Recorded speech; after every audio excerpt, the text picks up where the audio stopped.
Welcome back friends in mock test 3 of VLW general awareness. आज फिर से हम 24 क्वेश्चंस डिस्कस करने वाले हैं, एग्जाम ओरिएंटेड क्वेश्चंस। अगर आप और भी ज़्यादा मॉक टेस्ट अटेम्प्ट करना चाह रहे हो, प्रैक्टिस करना चाह रहे हो, एग्जाम ओरिएंटेड क्वेश्चंस को देखना चाह रहे हो, तो ये मॉक टेस्ट सीरीज आपके लिए बहुत सही रहने वाली है। इसका लिंक आपको डिस्क्रिप्शन में मिलेगा, कमेंट बॉक्स में भी लिंक में पिन कर दूंगा, वहाँ से आप इसमें विजिट कर सकते हैं, जिसमें 6 फुल लेंथ मॉक टेस्ट और 40 section mock test just at the rate of 50 rupees आपको प्रोवाइड किए जा रहे हैं। So here is question number 1. During whose reign the UT Jammu and Kashmir got its first hydroelectric project at Mora? तो मोरा hydroelectric project सबसे पहला project है जम्मू एंड कश्मीर का। तो ये हाइड्रोइलेक्ट्रिक प्रोजेक्ट कौन से महाराजा के दौर में बना था? तो यहाँ पर आपको बता दूँ, ये बना था 1905 में महाराजा प्रताप सिंह के दौर में। क्वेश्चन नंबर 2, हेयर लिस्ट दी हुई इसमें 1 और 2 करके, तो आपको मैच करना है। देखो, ललित आदित्य सबको पता होगा, करकोटा से बिलोंग करता है, सी का 4। चलो हम शुरू से ही देख लेते हैं। मेहरकुल आपको पता होना चाहिए, इट रिलेट्स टू हंस। कनिष्का कुशन से रिलेट करता है। ललित आदित्य करकोटा। अवंती वर्मा फाउंडर है उत्पाला डायनेस्टी का। तो इस तरह से हमारी सीक्वेंस बनती है। ए का 3 तो बी का 1, तो ये हमारी सी जो है सीक्वेंस ठीक रह रही है। क्वेश्चन नंबर 3 पे आते हैं। क्वेश्चन नंबर 3 कह रहा है, which Chak ruler was imprisoned by Akbar in Bihar where he died? Akbar ने कौन से चक रूलर को बिहार में जेल में डाला था और वहीं पर उसकी मौत हो गई थी? तो ये थे जनाब Yusuf Shah Chak. Question number 4, when did Kalhana completed his writing of Rajatarangini? Rajatarangini जो है कल्हान ने संस्कृत में 1148 से लेकर 1150 में जय सीमा के दौर में कंप्लीट की थी। ये बड़ा कॉम्प्लिकेट क्वेश्चन है, दिखने में बहुत इजी है। विच मिनिस्ट्री इनिशिएट द स्वच्छ भारत ग्रामीण? स्वच्छ भारत ग्रामीण जो है वो इनिशिएट जो किया गया था, वो स्टार्टिंग में जो आया था, ये लाया गया था मिनिस्ट्री ऑफ जल शक्ति ने इनिशिएट किया था। लेकिन इसकी जो प्रैक्टिकल वर्किंग है वो रूरल डेवलपमेंट डिपार्टमेंट करती है, जिसमें ड्रिंकिंग वाटर सैनिटेशन का भी इंपॉर्टेंट रोल रहता है। तो इसमें सारे ऑप्शंस जो है ऑलमोस्ट इस क्वेश्चन के लिए करेक्ट आपको नजर आ रहे होंगे, लेकिन फिलहाल इनिशिएट जो है वो जल शक्ति मिनिस्ट्री ने किया था। ये आंसर इस पर रहेगा। Question number 6, if Tata imports the product from abroad, then which kind of tax would he levied on it?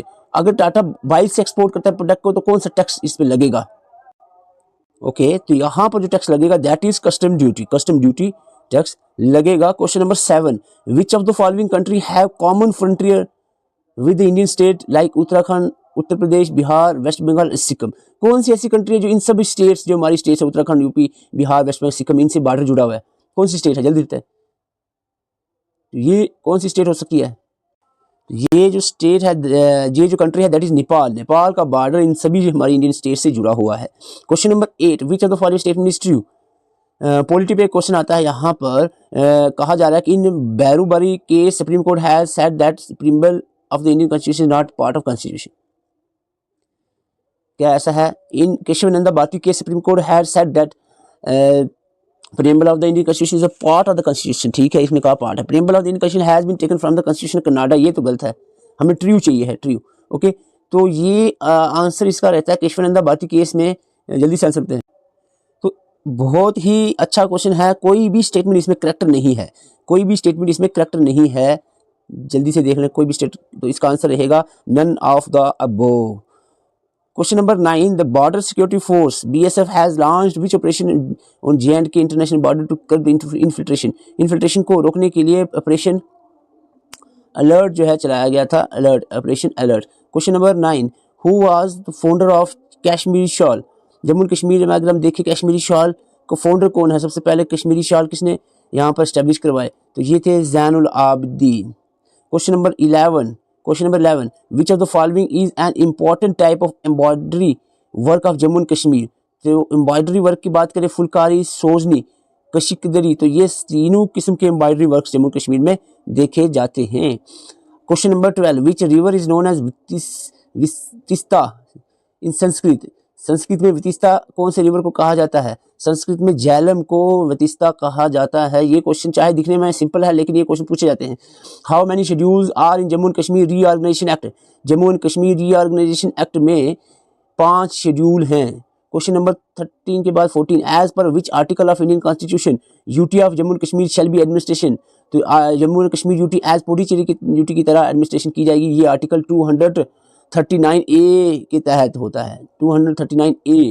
Question number 15, according to 2011 census literacy rate of India, India का literacy rate अब ये point में रहने दो, यहाँ variations बड़ी देखने को मिलती है। आप सीधा पीछे चलो, 71, 32, तो 74% लिटरेसी रेट इंडिया का देखने को मिला है 2011 सेंसस के हिसाब से। Question number 16, added to the UNESCO list of world heritage site 2014, Great Himalayan National Park जो है 2014 में वर्ल्ड हेरिटेज साइट की लिस्ट में आ गया। और ख़ास बात यह है कि पूछा जा रहा है ये कहाँ पर है, तो मैंने आपको बताया, तो ग्रेट हिमालयन आपको पूछा जाए तो हरियाणा, जल्दी से आपने टिक करना कौन सा, Himachal Pradesh, sorry, great Himalayan Himachal, तो याद रखना हिमालयन हिमाचल प्रदेश में Himalayan National park. Question number 17, which is the largest national highway in India. चलो ये बहुत से स्टूडेंट्स कंफ्यूज रहते हैं इसमें NH44 में, तो आप एक क्वेश्चन छोड़ता हूँ क्योंकि कुछ थोड़े से आप भी जो सर्च वगैरह करें तो इस पे अपने लेवल से आप ढूंढ के बताओ कि लॉन्गेस्ट नेशनल हाईवे कौन सा है। सिर्फ 5 मिनट में टाइम वेस्ट करना है इस पर, ये नहीं कि पूरे दिन एक ही चीज़ पे सर्च करते रहो। क्वेश्चन यहाँ पर छोड़ रहा हूँ, मैं ढूंढ के बता सकता हूँ, लेकिन NH44 के अलावा जो स्टूडेंट्स कह रहे हैं वो बताएं कमेंट करके कौन सा है। What is the name of the potential कोविड-19 vaccine to develop in by Indian council medical research. तो कोवैक्सीन ही होगी यहाँ पर, कोवैक्सीन का है, ये आंसर रहेगा बी। क्वेश्चन नंबर, आपको ये पुराना करंट अफेयर है तो पूछा जाता है कभी कभी 1-2 साल पीछे, अभी 2018-19 का करंट अफेयर आ गया था, तो करंट अफेयर की टेंशन नहीं लेनी आपने, हो गया एक आध क्वेश्चन आगे पीछे तो कोई मसला नहीं। विच अमंग द फॉलोइंग, क्योंकि 120 में से 119 क्वेश्चन, 118 क्वेश्चन बाकी भी हैं। Which among the following article of constitution of India abolish the untouchability, DOUT मैंने ट्रिक बताई थी, DOUB साइलेंट रखना, T लास्ट पे आ गए, तो 18 जो है वो टाइटल है, 17 पर अनटचेबिलिटी आएगा, अनटचेबिलिटी 17 पे आएगा, आर्टिकल 17। पॉलिटी की वीडियोस देख ले आप, प्लेलिस्ट में आपको मिल जाएगी। विच of the following is correct about the Loktak lake, Loktak lake के बारे में अगर आप देखो तो लोकतक लेक के बारे में करेक्ट ऑप्शन यहाँ पर है, इट इज़ मिजोरम में, मणिपुर में है, इट्स साल्ट वाटर लेक, तो लोकतक लेक साल्ट वाटर है, इसके बारे में कोई पता नहीं। It is largest fresh water lake in the north eastern states, ये तो सही है ऑप्शन। तो इट्स सरफेस, तो यहाँ पर एक बात बताऊँ आपको, अगर आपको ये ऑप्शन मिल रहा है सही, तो इसका मतलब है करेक्ट एक ही ढूंढना हमने, तो आंसर मिल जाएगा, ठीक है। बाकी इसको समझने की जरूरत नहीं है आपको, ठीक है। तो क्वेश्चन नंबर 20 हो गया यहाँ पर आपके सामने। क्वेश्चन नंबर 21, यहाँ सील नंबर में थोड़ी गड़बड़ है, यहाँ 21 question, Dulhasti project is situated across which river of following river. Dulhasti project, Dulhasti कहाँ पर, जल्दी बताएं। जलहस्ती है चिनाब पे, डलहस्ती है कहाँ पर, चिनाब पे। The southernmost point of peninsula India that is Kanyakumari, Kanyakumari जो है ये 22 क्वेश्चन, कन्याकुमारी है north of tropic of cancer तो हो नहीं सकता, साउथ ऑफ इक्वेटर भी नहीं हो सकता, साउथ ऑफ कैप्रिकॉर्न भी नहीं, north of equator is the right answer. आपको शायद समझा रहा हो क्या क्वेश्चन कह रहा था। Which of the following Indian state has the longest coastline, समुद्र से जुड़ा हुआ किनारा लॉन्गेस्ट है, तो ये है हमारा इसका गुजरात का। क्वेश्चन नंबर 24, ये 24 है, सील नंबर थोड़ा सा गड़बड़ हो गया। 24, which of the following writ was can be issued against the person believe to be holding public office to which he is not entitled, कोई भी पब्लिक ऑफिस को बंदा होल्ड कर रहा है तो इसके लिए इंटाइटल नहीं है, तो कौन सी रिट लगेगी, जल्दी से आंसर करें। तो यहाँ पर रिट लगेगी बाई व्हाट अथॉरिटी, किस अथॉरिटी से आपने यहाँ पर होल्ड किया हुआ है, क्यू रिंटो रिट लगेगी, क्यू रिंटो। आज के मॉक टेस्ट में आपके कितने मार्क्स बने हैं कमेंट करके जरूर बताएं। अगर आपने मॉक टेस्ट अटेम्प्ट करने, ये आपके लिए मॉक टेस्ट है, इसका लिंक डिस्क्रिप्शन में मिल जाएगा। और बहुत ही इंपॉर्टेंट बात बता दूं, अगर अभी तक आपने हमारे एग्जाम ओरिएंटेड नोट्स नहीं पढ़े हैं, अभी भी टाइम है, 10 दिन में भी आप अच्छे से इसको कवर आप कर सकते हो। इस तरह से हमने इसको बनाया हुआ है नोट्स को, रिवीजन टाइप का, बिल्कुल revision type, point two point notes बनाया है कंप्यूटर जनरल अवेयरनेस इंग्लिश के। तो ये व्हाट्सएप नंबर है, स्क्रीनशॉट ले लें, इस पर आप नोट्स वगैरह भी ले सकते हो, बिल्कुल एग्जाम ओरिएंटेड नोट्स मिलेंगे। Thank you for watching, channel पर नए चैनल को सब्सक्राइब कर सकते हो। और आज के सेशन में कितने मार्क्स मैंने कमेंट करके जरूर बताएं। Thank you.